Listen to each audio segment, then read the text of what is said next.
Emmanuel Macron, le 31 décembre au soir, lors de ses vœux aux Français, a longuement parlé de l'Europe. Et d'ailleurs, il appelle à une Europe plus forte et plus souveraine. Écoutez. Nous aurons à faire le choix d'une Europe plus forte, plus souveraine, à la lumière de l'héritage de Jacques Delors. Une Europe qui œuvre à la paix au Proche-Orient et sur notre propre continent, en continuant à soutenir le peuple ukrainien et avec lui notre sécurité, notre liberté, nos valeurs. Philippe de Villiers, une Europe plus souveraine. Est-ce que vous partagez ce vœu d'Emmanuel Macron ? Qu'est-ce que c'est la souveraineté européenne ?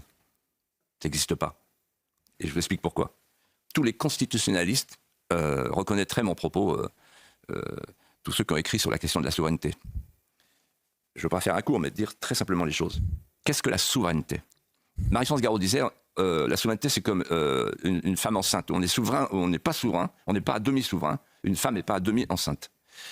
La souveraineté, c'est vis-à-vis de l'intérieur du pays, le primat de l'État sur les féodalités, et vis-à-vis de l'extérieur, le primat de la nation sur les hégémonies et les empires.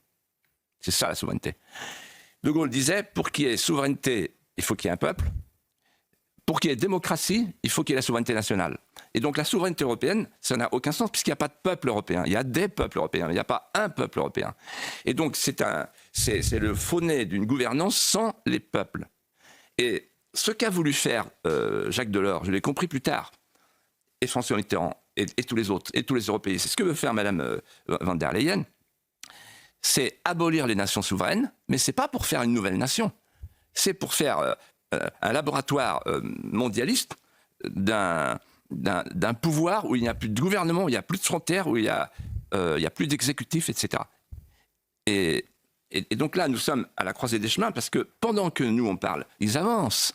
Et qu'est-ce qu'a voulu dire Emmanuel Macron, le président d'Iscobol devant les Jeux Olympiques ?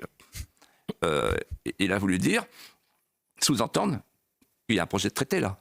Vous savez ça ? Vous êtes au courant ? Ben non, expliquez-nous. Alors, il y a deux changements majeurs. Le premier, c'est un élargissement à 40 pays, sous influence allemande, c'est-à-dire les Balkans. Et deuxièmement, il y a un projet qui est passé déjà, Verhofstadt, il s'appelle. Il est passé au Parlement, là, il y a 15 jours. Et ce projet, c'est la fin du vote à l'unanimité en matière de défense et de politique étrangère. Donc, c'est la fédéralisation. Et également, le président de la Commission devient le président de l'Union. C'est la fédéralisation de l'Europe. Voilà. Donc c'est la grande question qui est devant nous. Et donc, en fait, Emmanuel Macron se rêve, Elliot, en président des États-Unis d'Europe. C'est une formule qui là, d'en débattre un petit peu. On l'a vu au vœu.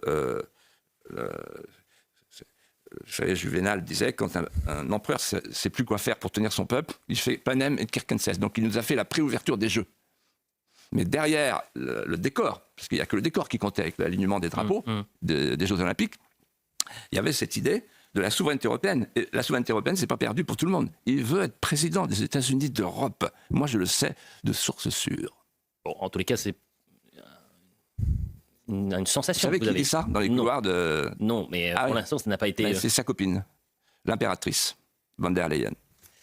Bon, bah, écoutez, c'est un peu surprenant, évidemment, comme analyse, mais... J'attends d'être démenti. Non, bah, nous verrons.